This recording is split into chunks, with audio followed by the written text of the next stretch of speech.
A palavra mesmo diz: vós estás limpo pela palavra que eu vos tenho pregado. É a palavra. A igreja tradicional em si, a gente já cansou de falar aqui, que eles entendem que a libertação é pela oração, né? Não, não vem pela oração. A oração é um canal de comunhão do homem para com Deus. A palavra diz: orai sem cessar. A gente sempre fala que não há homem íntimo de Deus que não ore. Todos os homens que são íntimos de Deus oram. Mas a libertação vem pela palavra. Vós estás limpo pela palavra que eu vos tenho pregado. A fé vem pelo ouvir, e ouvir a palavra. Ou seja, tudo é pela palavra. E se nós mostrarmos a realidade da palavra para as pessoas, nós vamos mostrar para ela o real significado do Evangelho. O que é o Evangelho de Cristo? Como se resume o Evangelho de Cristo? Cristo morrendo na cruz pelos nossos pecados. Isso a grande maioria das pessoas sabe. Mas por quem que Cristo morreu? Por todos? Hein, pessoal? Não, não foi por todos.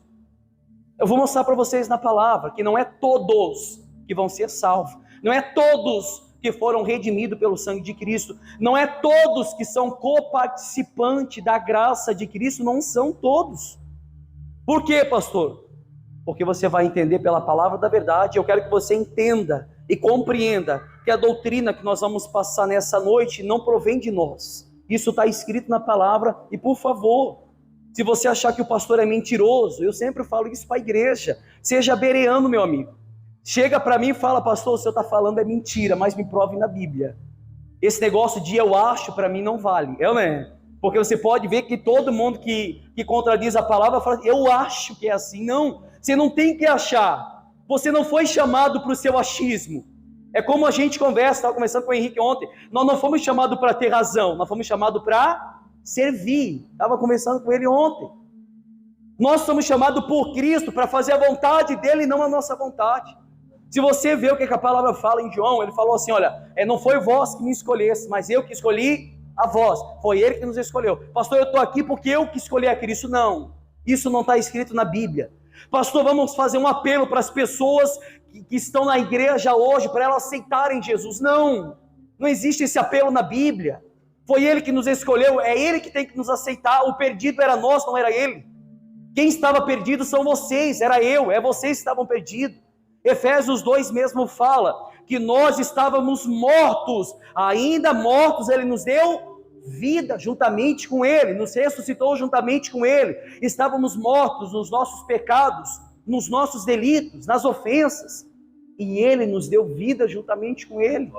Nós estávamos mortos, meu Deus. O morto não fala, o morto não caminha, o morto não tem atitude, não tem primeira ação ou primeira instância. Tudo provém de Deus. Por isso que Jó fala: a salvação pertence a quem? A salvação pertence a ele, e ele libera a salvação para quem ele quer. Romanos capítulo 9 mesmo diz: os judeus contradiziam, tentavam contradizer Paulo. Paulo fala assim: olha, ele vai se compadecer de quem ele quiser se compadecer, e ele vai ter misericórdia de quem ele quiser ter misericórdia. Por acaso o barro pode falar: poleiro, por que me fizestes assim? Não, pessoal. Deus mesmo fala na palavra: porque eu me compadeci de Jacó, eu amei a Jacó e aborreci a Esaú, eu odiei a Esaú. Você pode ver Romanos capítulo 9. Ou seja, Deus escolheu um e rejeitou o outro. Olha o que diz João 17, por favor. João capítulo 17, quem tem dificuldade, o obreiro vai ajudar você a achar, e presta muita atenção, por favor, não deixa ninguém tirar sua atenção.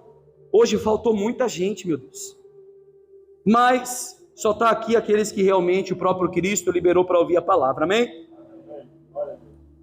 João capítulo 17, que a gente vai falar sobre a oração sacerdotal de Jesus, uma das orações mais poderosas da Bíblia, se não a mais poderosa da Bíblia. E quem já compreendeu esse texto sabe a riqueza desse evangelho que é dado para a gente de graça. É de graça. Simeão, o mágico, certa vez tentou contradizer Pedro, lá no livro de Atos capítulo 8, versículo 20. Ele falou para Pedro assim: Pedro, dai-me desse dom. Pedro falou assim: não, o dom de Deus é gratuito. O teu dinheiro seja para a tua perdição. O dom de Deus não se compra, é gratuito. Ou seja, o evangelho de Cristo, a salvação é gratuita. Por isso que se chama graça. O que é graça? eu não merecia ser salvo pelo o coração maligno que eu tinha, ou que nós continuamos tendo. Ou seja, a maldade do homem é constante. A maldade no nosso coração é todo dia, toda hora, os pensamentos controversos, os pensamentos que na maldade é todo momento, meu Deus. Se você tiver que ser julgado pelo pecado que você comete todo dia, você não poderia receber graça. Se a salvação dependesse de você, você não seria salvo pelas suas obras. Vocês sabem disso, porque vocês sabem o que vocês fazem nos seus mais ocultos, não é? Vocês sabem o que eu estou falando. É como eu sempre falo, se a salvação dependesse da gente, a gente perderia ela todo dia, não é? Todo santo dia. Mas a salvação não pertence a gente, a salvação é dom de Deus. Amém? Amém. João capítulo 17. Todos acharam? A oração sacerdotal de Jesus. Olha só. Tendo Jesus falado essas coisas, levantou os olhos ao céu e disse: Pai, é chegada a hora, glorifica o teu Filho, para que o Filho te glorifique a ti, assim como lhe conferistes autoridade sobre toda a carne, a fim de que ele conceda a vida eterna a todos o que lhe der. Presta atenção nisso, olha só. Eu vou ler de novo 2 para você entender. Assim como lhe conferistes autoridade sobre toda a carne, a fim de que ele conceda a vida eterna a todos os que lhe destes. E a vida eterna é essa, que te conheçam a ti, o único Deus verdadeiro, e a Jesus Cristo a quem enviastes. Versículo 4. Eu te glorificarei na terra, consumando a obra que me confiaste para fazer. E agora glorifica-me, ó Pai, contigo mesmo, como a glória que eu tive junto de ti antes que houvesse o mundo, ou seja, antes da fundação do mundo. Versículo 6, manifestei o teu nome aos homens, presta atenção agora, aos homens que me destes do mundo, eram teus, tu me confiastes, e eles têm guardado a tua palavra. Agora eles reconhecem que todas as coisas que me tens dado provêm de ti, porque eu lhe tenho transmitido as palavras que me destes, e eles as receberam, e verdadeiramente conheceram que saí de ti, e creram que tu me enviastes. É por eles que eu rogo, olha só, é por eles que eu rogo, não rogo pelo mundo, mas por aqueles que... Só até aqui, se eu quisesse terminar de mostrar para você a realidade de um evangelho único, para pessoas que foram eleitas antes da fundação do mundo, só com esse versículo eu já acabava aqui. Eu não rogo pelo mundo inteiro, não, somente por aqueles que meu Pai me deu. Jesus não falou isso aí na Bíblia de vocês? Vamos continuar aqui. Por aqueles que me deste, porque são teus. Ora, todas as minhas coisas são tuas, e as tuas coisas são minhas, e neles eu sou glorificado. 11. Já não estou no mundo, mas eles continuam no mundo, ao passo que eu vou para junto de ti. Pai Santo, guarda-os em teu nome, que me destes, para que eles sejam um, assim como nós. Quando eu estava com eles, guardava no teu nome, quem me destes, e protegi-os, e nenhum deles se perdeu, exceto o filho da perdição, para que se cumprisse as... Quem que é o filho da perdição? Quem que é o filho da perdição? Judas. Há quem diga que aqueles que não acreditam em predestinação, né? A Bíblia não está falando que, a não ser aquele que era o filho da perdição, Judas, foi predestinado a trair Jesus, foi predestinado a entregar Jesus. O próprio Judas, antes mesmo de entregar Jesus, a Bíblia fala que quando eles passavam a sacolinha da oferta, o Judas, ele roubava do dinheiro, porque ele era ladrão. A Bíblia fala isso, ele era ladrão. Ou seja, o desígnio já estava no coração de Judas há muito tempo. O momento que Satanás entra no coração de Judas é o momento da ceia. Quando Judas abre a boca para colocar ceia na sua boca, Satanás entrou primeiro. E ali o filho da perdição entrega Jesus. Ou seja, já foi predestinado a ser filho da perdição. 13 diz assim: mas agora vou para junto de ti, e isto falo no mundo, para que eles tenham o meu gozo, a minha alegria, completa em si mesmo. Eu lhes tenho dado a tua palavra, e o mundo os odiou, porque eles são do mundo. Eles não são do mundo, como também eu não sou. Não peço que os tire do mundo, e sim que os guarde do mal. Eles não são do mundo, como também eu não sou. santifica-os na verdade, eu amo essa parte, santifica-os na verdade, a tua palavra é a verdade, santifica-os na verdade, a tua palavra é a verdade. Aqui, olha para cá um minutinho, aqui a gente pode observar uma das orações mais poderosas e mais profunda ao mesmo tempo da Bíblia, que a Bíblia relata. Antes de Jesus consumar o sacrifício da cruz, ele faz uma oração pelos apóstolos e também por todos aqueles que creriam ainda nele. Se você lê o texto e você leu juntamente comigo, você entendeu que Jesus orou por nós que estamos aqui. Jesus orou por aqueles que iriam nascer ainda. Ele mesmo falou que ele rogava por aqueles que ainda iriam crer nele. Ou seja, ele orou pelos apóstolos e ele orou por todos aqueles que creriam no seu nome e aqueles que estavam crendo no seu nome. O Senhor Jesus, ao iniciar a sua oração, ele reconhece que está chegando a sua hora. Ele reconhece que naquele momento, a hora em que o Filho iria ser glorificado, era o momento daquela oração. Ele sabia que seria a última oração que ele estava fazendo, juntamente com os discípulos, juntamente com os apóstolos. Diz as linhas teológicas que ele estava no templo, quando ele estava orando. Quando ele estava falando isso, ele estava dentro do cenáculo, dentro do templo. A última oração dele, a hora em que o Filho do Homem há de ser glorificado.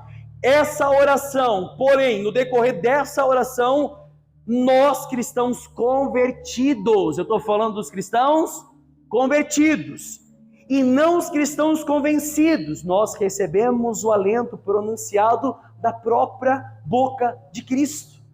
Nós recebemos o alento, o verdadeiro alimento da própria boca de Cristo. Isso não está falando que foi um apóstolo, não está falando que foi um profeta, foi o próprio Cristo que pronunciou dentro do templo a segurança a respeito da salvação. Eu vou mostrar para vocês aqui hoje que a salvação não pertence a vocês, a salvação não procede de vocês, vocês não podem produzir salvação. Se nós olharmos pela palavra da verdade, quando o jovem rico chega para Jesus e fala: bom mestre, o que eu posso fazer para herdar a vida eterna? O que Jesus fala para ele?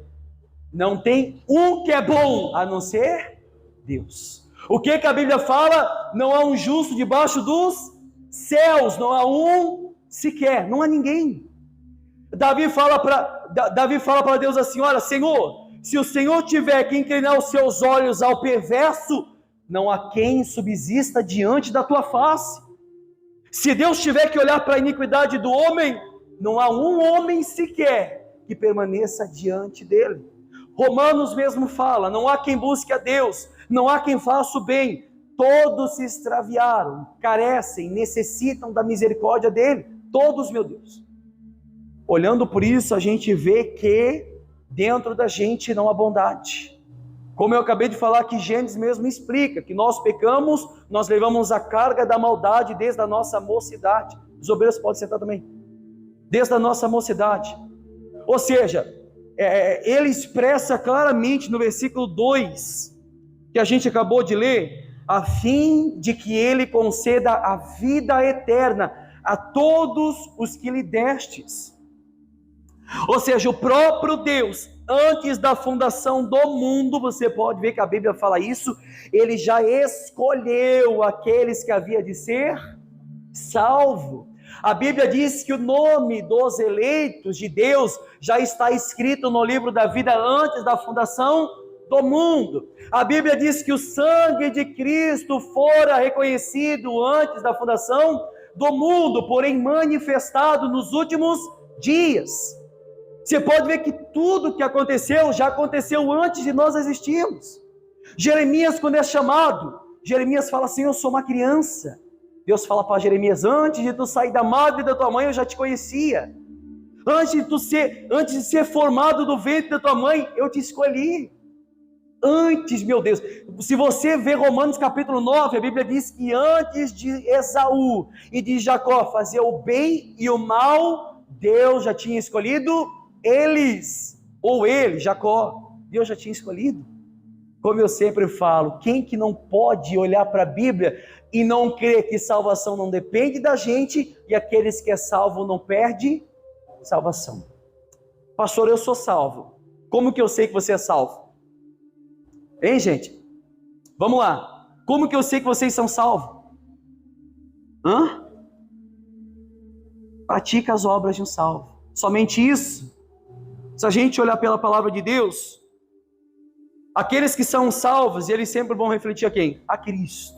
Paulo falava assim: sejam meus imitadores assim como eu sou de Cristo. Paulo falava assim: não sou eu mais que vivo, mas Cristo vive. Por isso que Paulo tinha peito para falar: sejam meus imitadores como eu sou de Cristo. Imitam a mim. Imitando a mim, vocês estão imitando a Cristo. Paulo falava isso porque ele sabia do caráter dele. Paulo falava para os Filipos: agora bem sei que vocês não são cristãos somente na minha presença, mas também na minha ausência. Isso é caráter de pessoas salvas. Quando estão sozinhas, quando estão em rodas de amigo, quando estão na roda de trabalho com amigos, com ímpios, é ali que se revela o homem salvo, meu Deus. Quando não tem ninguém me olhando, é ali que eu vou revelar que eu sou salvo. O maior indício de uma pessoa cristã é quando ela está sozinha e tem desejo de querer mais de Deus. Ela anseia por Deus. Eu estava falando com meu irmão essa semana, eu falei assim: no mundo, as pessoas quando saem de uma balada, quando saem de uma festa, naquele momento é tudo mil maravilha, a vibe boa, né, que eles falam. Graças a Deus eu nunca conheci isso, mas aquelas luzes, aquelas batidas, há aqueles que se drogam e naquele momento é tudo mil maravilha. A pessoa está experimentando de algo que é momentâneo, mas quando ela chega em casa, tudo aquilo que ela estava sentindo lá se dissipa. Ela é vazia, ela sente tristeza e ela, no seu mais oculto, está obscura. O Evangelho de Cristo não é assim. Eu falava para ele: é coisa inexplicável, porque aqueles que foram lavados pelo sangue, quando sai do culto, sai cheio. Quando chega em casa, quer muito mais do que eles receberam aqui, é ou não é? Quando chega em casa, tão cheio ainda, meu Deus. Ou seja, quando essas pessoas elas recebem a palavra da verdade, quando elas chegam em casa, elas continuam cheias. Eu falei para minha esposa, ela sabe disso, é testemunha. Se tem um dia que eu não durmo direito, é domingo depois do culto. Não durmo direito. Pastor, por quê? Tá perturbado? Não. Eu saio daqui parecendo que eu estou saindo nas nuvens, e eu chego em casa e eu quero muito mais disso. Amém? Vocês sabem do que eu estou falando. Quem experimentou da boa palavra sabe do que eu estou falando. Não chega em casa, não vai fazer nada além de meditar no que foi pregado, nas orações que foram feitas, na segurança a respeito da salvação, meu Deus. Ou seja, a fim de que Ele conceda a vida eterna a todos o que lhe destes.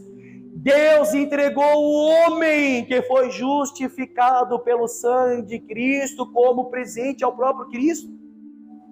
Por isso que ele falou assim: olha, todos aqueles que me deste, que nenhum se perca, nenhum se perca.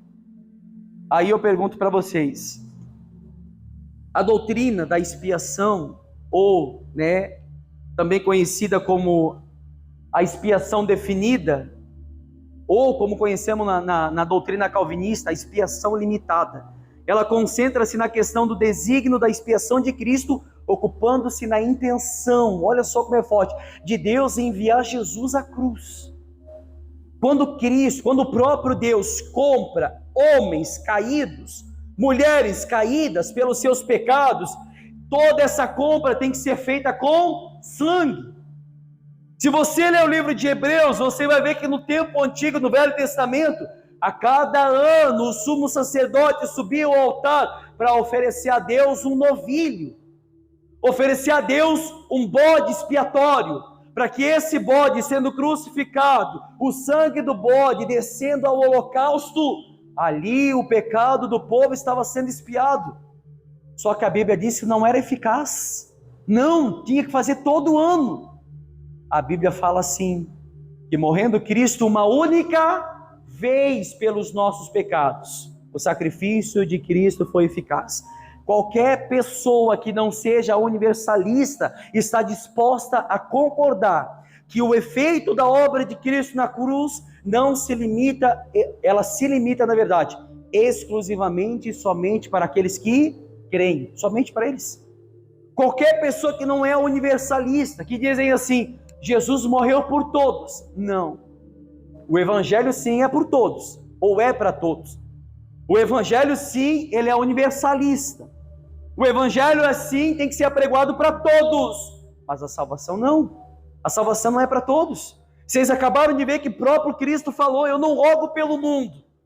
Pastor, mas por que está escrito lá em João 3,16, que Deus amou o mundo de tal maneira que deu o seu Filho unigênito para que todo aquele que nele crê não pereça, mas tenha vida eterna? Está falando do mundo. Então vamos lá, a palavra diz que o mundo jaz no maligno. Então todo mundo aqui é do diabo. Não, pastor, Deus me livre. Ou você olha texto dentro de contexto, ou você assemelha as duas passagens com o seu raciocínio. Se Jesus morreu por todos, porque está falando do mundo, então todos são do maligno. O mundo aqui não é universalista, é língua, tribo e povo. Eu falei aqui esses tempos atrás. Vamos fazer uma festa de aniversário, e eu vou convidar todo mundo. Eu vou convidar todo mundo dos Estados Unidos, do Canadá, da China para vir para o meu aniversário? Não, porque não vai caber, né? Está falando de quem? Dos mais achegados, do mais próximo. Então o mundo não é universalista. Quando a Bíblia quando ela fala mundo, está falando tribo, está falando língua e está falando povo. A própria palavra de Deus fala isso. Jesus não morreu por todos. Ou seja, a expiação de Cristo não é válida para os incrédulos. A expiação de Cristo não é válida para os homens da iniquidade. Para quem se deleita na iniquidade. Para quem bebe do pecado como se bebe água. Como a gente cansa de falar, meu Deus. Nem todos são salvos por meio da morte de Cristo. Todos nós concordamos que o mérito da morte de Cristo é o suficiente para dar quitação pelos pecados de toda a raça humana. Nós concordamos, pastor, que o sacrifício de Cristo, ele é o suficiente, de fato, de verdade, para aniquilar o pecado de toda a raça humana. É ou não é? É o suficiente. Mas entenda uma coisa, a expiação de Cristo é o suficiente para todos, porém ela é eficiente somente para os que creem, e sabemos que não são todos que creem. É o suficiente para todos, mas é eficiente para os que creem. São todos que creem em Cristo? Hein, gente? Você acha que todos podem ser salvos? Tem gente que acredita que sim. Então me diz uma coisa. O anticristo pode se salvar? Não pode. Então não é a salvação, não é para todos. A Bíblia mesmo fala, o filho da perdição, para que se cumprisse as escrituras. A salvação de fato é conquistada por Cristo na cruz, e nós não podemos perder algo que não foi conquistado por nós. A salvação foi conquistada por Cristo. Se fosse por nós, nós perderíamos todos os dias. Em contrapartida, como já antes lhe anunciamos, que quem recebeu salvação por meio de Cristo Jesus não pode perder. Se fosse por nós, nós perderíamos, mas como foi por Cristo, nós podemos olhar que coisa maravilhosa, que o apóstolo Paulo mesmo ele fala no livro de Filipenses, capítulo 1, versículo 6. Você que conhece a palavra, você vai ver que ele fala assim, ó, eu estou convencido de que aquele que começou a boa obra em vós é fiel para completá-la até o dia de Cristo Jesus. Paulo fala isso para os Filipenses, capítulo 1, versículo 6. Estou convencido, ele se convenceu, que aquele que começou a boa obra em vocês, quem que começou a boa obra? Hein, pessoal? O próprio Deus, porque ela vai ser encerrada em Cristo. É ou não é? Então ele começou a boa obra, o próprio Deus começou a boa obra, e ele vai completar até o dia de Cristo Jesus. Isso provém dele. A Bíblia diz que Deus coloca tanto o querer quanto o realizar na nossa vida. Davi fala assim, o que darei eu a ti por todos os benefícios que tens me dado, se tudo que eu tenho vem de ti? Até o desejo de te adorar vem de ti. Nós não adoramos a Deus no santo templo, porque procede da gente. Nós somos cisternas rotas, meu Deus. Sim, cisternas que não jorram água. Nós somos pessoas ocas, vazias, se não for a mera e boa vontade de Deus de tomar posse do nosso corpo, para que nós possamos se colocar de joelhos diante da presença dele.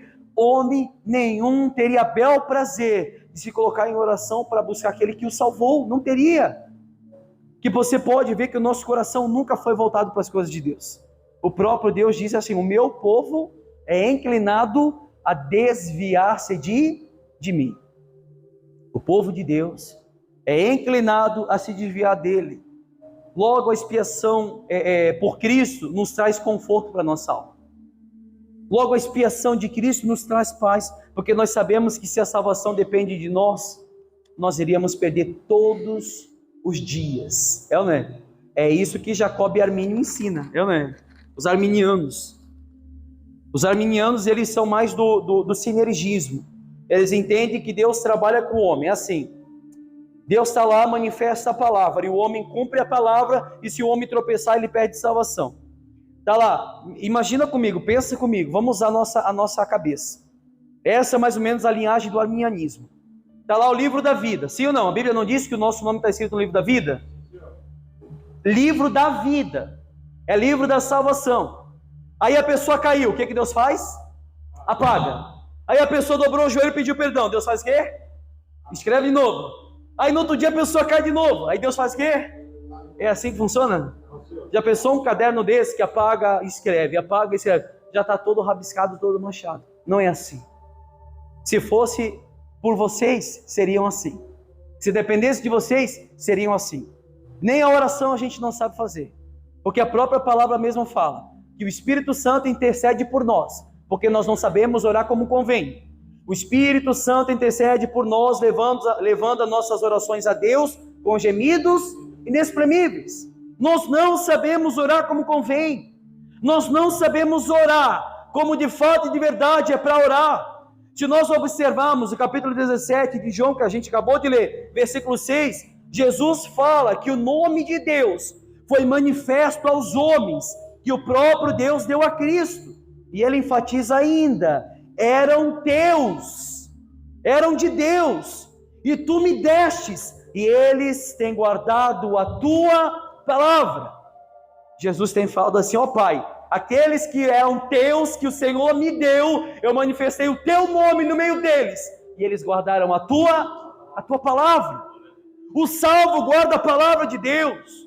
Davi mesmo falava: a tua palavra escondi, guardada no meu coração, para que eu não venha pecar contra ti, meu Deus. Guardar o mandamento de Deus. Ou seja, aqueles que guardam a palavra, a Bíblia diz que não devemos ser só ouvinte, mas praticante de toda a palavra que procede da boca de Deus. A Bíblia diz que o homem que ouviu a palavra de Deus e não colocou em prática, é comparado à casa que foi edificada sobre areia. Vem vento forte, vem tempestade, vem tudo e derruba aquela casa. A casa cai porque não está firmada na rocha. Porém, o homem que ouviu a palavra de Deus e a praticou é considerado aquele que edificou a casa sobre a rocha. A base sólida, a base forte. Ou seja, edificou sobre a rocha. Vem vento forte, vem tempestade, vem tudo, mas a casa continua de pé. Ela não cai, ela permanece. Ela permanece porque a palavra de Deus não foi apenas ouvida, mas foi praticada. Que coisa maravilhosa! Os que são de Cristo não engolem qualquer porcaria. Os que são de Cristo, se você vê o que Paulo fala aos Coríntios, no capítulo 11, do versículo 19, 1 Coríntios 11, 19, ele fala: é necessário que entre vós haja heresia, para que se manifeste os sinceros, ou seja, para que os aprovados se tornem conhecidos entre vocês. É necessário que haja heresia. Pastor, mas tem muitas igrejas heréticas. Tem que ter, porque no meio dessas heresias que são pregadas vão se manifestar os sinceros, vão se manifestar aqueles que são, como diz a própria palavra, tem versão que diz os aprovados, os justos. Pastor, eu estava lá sentado, o pastor começou a pregar mentira, eu não aguentei sair do culto, eu não aguentei, rebati, relutei, eu não aceitei aquilo. Amém. É necessário que haja heresia, porque os salvos vão se manifestar. Amém. Eu estava conversando com o Henrique esses dias, e eu falei para ele também, para o obreiro Vamor, A gente conhece a palavra, a gente não consegue sentar na cadeira de um banco de uma igreja tradicional e ouvir um pastor tradicional por meia hora. Não consegue. Dá ânsia de vômito de tanta mentira que eles pregam. De tanta mentira, tanta heresia. Eu não falo isso para dizer, igreja sem mácula. Não, a gente não é melhor que ninguém. Mas uma coisa eu digo para vocês, nós defendemos o Evangelho de Cristo. Amém? Nós não pregamos nada na igreja para vocês se sentirem confortáveis na cadeira. Vocês sabem disso. Vocês que estão no começo do ministério, 3 anos de igreja sem mácula, vocês sabem que a gente nunca pregou nada para satisfazer o coração de vocês. Porque o Evangelho se chama espada, não se chama mel, meu Deus. A espada, ela é para acariciar o homem. Tanto corta quando entra, como sai. A palavra de Deus vai revelar o mais oculto do interior do homem, como a gente sempre fala. Homem nenhum gosta do que é pregado, da verdade que é pregada. Somente aqueles que de fato pregam o que lhe apraz. Eles escolhem texto para pregar, para que as pessoas se sintam confortáveis na cadeira. Mas não é assim. Amém? A gente pode dizer que essa é a maior garantia que nós recebemos de Cristo para a salvação. No versículo 9, que a gente acabou de ler, Jesus mesmo diz, eu não rogo pelo mundo inteiro, somente por aqueles que me deste. E ele fortalece dizendo mais uma vez, mais uma, porque são teus. Porque são teus. Meu amigo, nós fomos comprados por alto preço. Se você ler 1 Pedro 1,18, você vai ver que fala mesmo, se você ler 1 Pedro 1,18, mesmo diz, sabendo que não foi mediante as coisas perecíveis, não foi mediante a prata, o ouro, que vocês foram resgatados das suas vidas inúteis. A Bíblia ainda fala das suas vidas inúteis, mas pelo precioso sangue de Cristo, como o de um cordeiro sem defeito e sem mácula. Não foi por ouro, não foi por prata e não foi por nada perecível que vocês foram comprados ou resgatados das suas vidas inúteis. Mas a Bíblia diz que foi pelo precioso sangue de Cristo, como cordeiro sem defeito e sem mácula. Salmos 49:7 diz que ninguém pode remir o seu irmão ou dar a Deus o resgate dele. A redenção da alma é caríssima, não há preço que pague. Não há preço que pague. Apocalipse 5:9 mesmo diz, se você vê lá no livro de Apocalipse, o livro das revelações, eles entoavam lá no céu, digno és de tomar o livro e de abrir os 7 selos, porque fosses morto e com teu sangue comprasses para Deus homens de toda tribo, de toda língua e de todo povo. Ou seja, Cristo comprou, o próprio Cristo comprou para Deus homens de todo mundo, mas o mundo que eu acabei de falar, tribo, língua e povo. Olha só como a gente acabou de falar, não depende nada de nós, tudo é por Cristo, tudo é por Ele. Hebreus 9:27 também diz, também ao homem está destinado a morrer uma única vez, depois disso vindo o juízo. Mas se você vê o versículo 28 diz, assim também Cristo foi oferecido em sacrifício uma única vez para tirar o pecado de muitos e não de todos. Não é de muitos, ou aliás, não é de todos, é de muitos. A gente vê que o sacrifício de Cristo não foi universalista. A gente vê que Cristo não morreu por todos, somente por aqueles que o Pai lhe deu. Vocês estão entendendo, gente? Sim, senhor. O Evangelho, como eu acabei de falar no começo, ele é universal. Não é da Igreja Universal, não. Ele é universal. É para todos, é apregoado para todos. E de fato tem que ser apregoado para todos. O Evangelho tem que ser apregoado para todos. Pastor, peraí. Já teve gente que me perguntou, se já está tudo predestinado, aqueles que haveriam de ser salvos e aqueles que não, então, que cargas da água nós temos que pregar?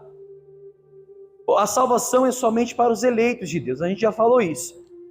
Se a gente olhar o livro de Atos, capítulo 18, versículo 9, que Paulo tem uma visão em Corinto, ele tem uma visão de noite, em que o próprio Cristo fala com ele e diz, não temas, Pelo contrário, fale e não te cales, porquanto estou contigo e ninguém ousará te fazer mal nenhum, pois tenho muita gente nesse lugar.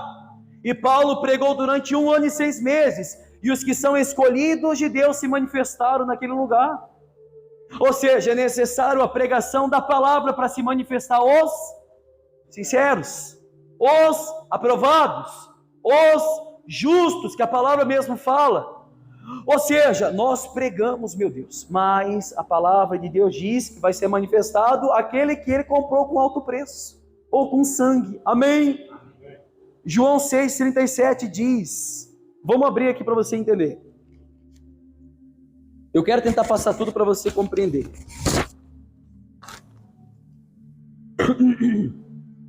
João 6,37, as igrejas neopentecostal, principalmente as igrejas das campanhas, eles acreditam que você pode perder salvação se você quebrar uma campanha, se você não der o dízimo.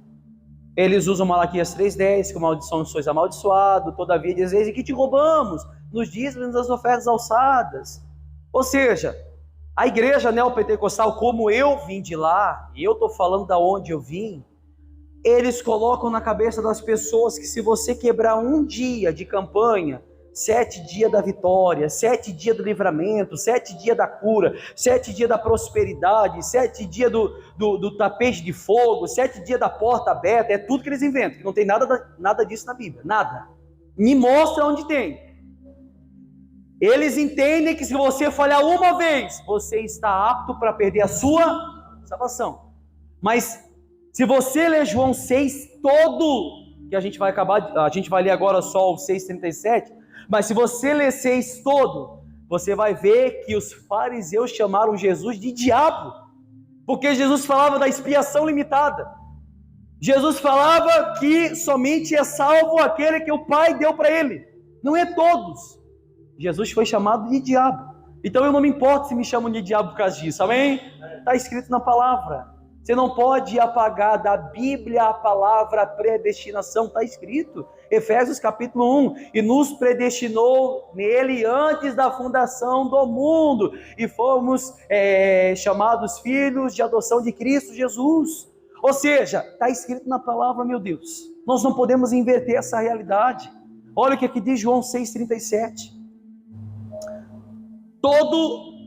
todo aquele que o Pai me dá, esse virá a mim, e o que vem a mim, de modo nenhum o lançarei. E aí? Todo aquele que meu Pai me der, virá a quem? Virá a mim. Cristo está falando, todo aquele que meu Pai me dá, esse vai vir a mim. E aqueles que vêm a mim, de maneira nenhuma, de modo nenhum, eu lançarei fora.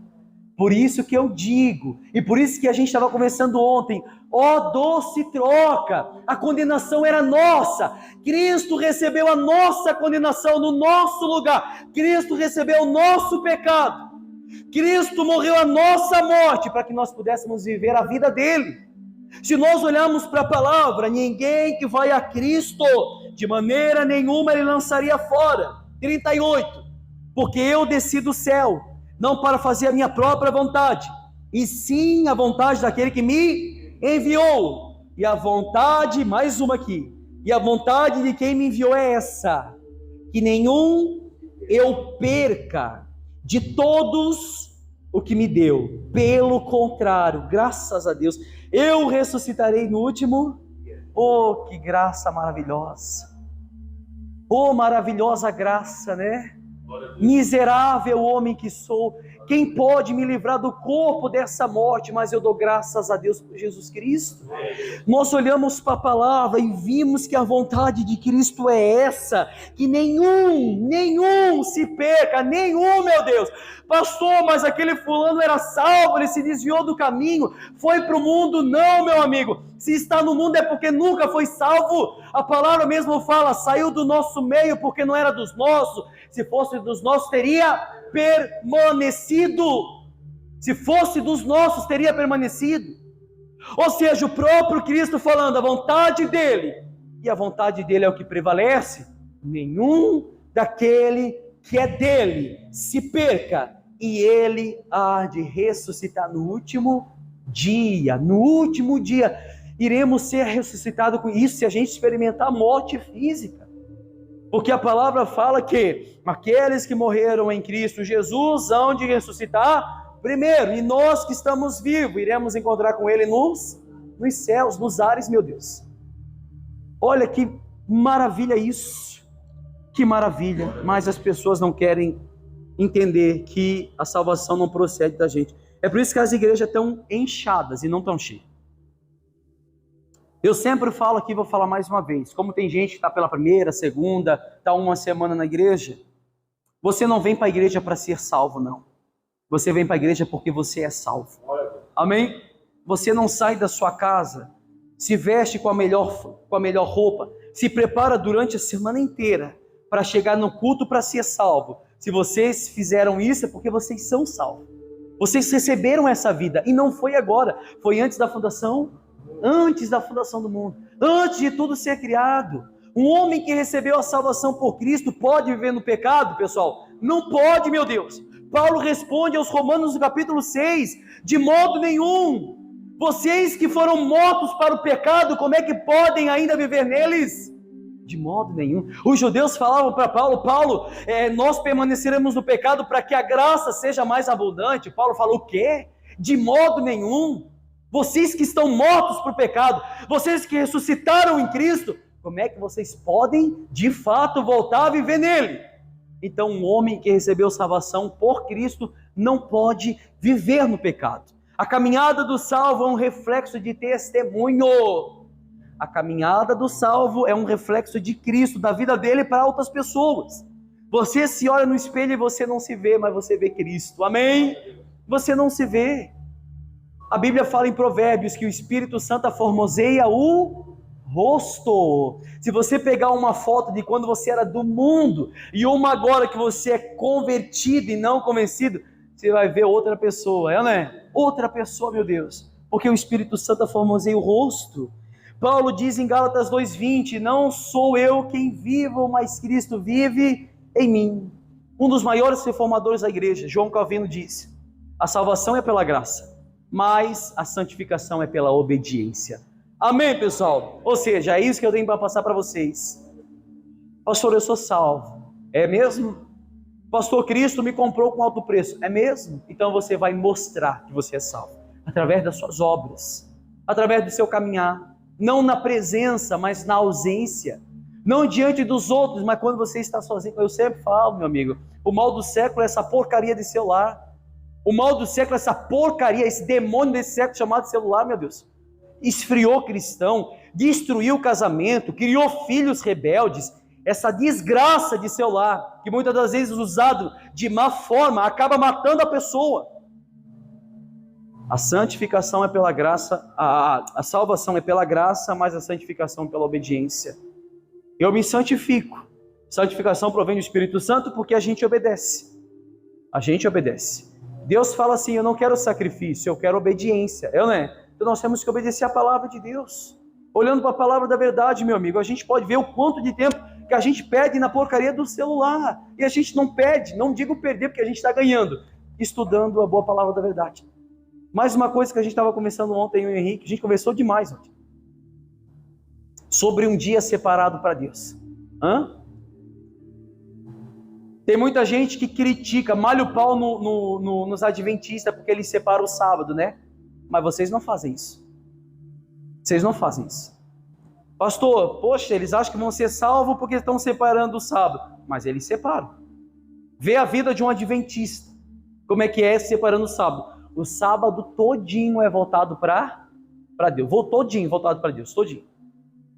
Malha o pau nos testemunhos de Jeová. Mas os domingos de manhã estão na porta das pessoas evangelizando. É o evangelho mentiroso. É mentiroso. Eles não acreditam na Trindade Santa. Eles não acreditam.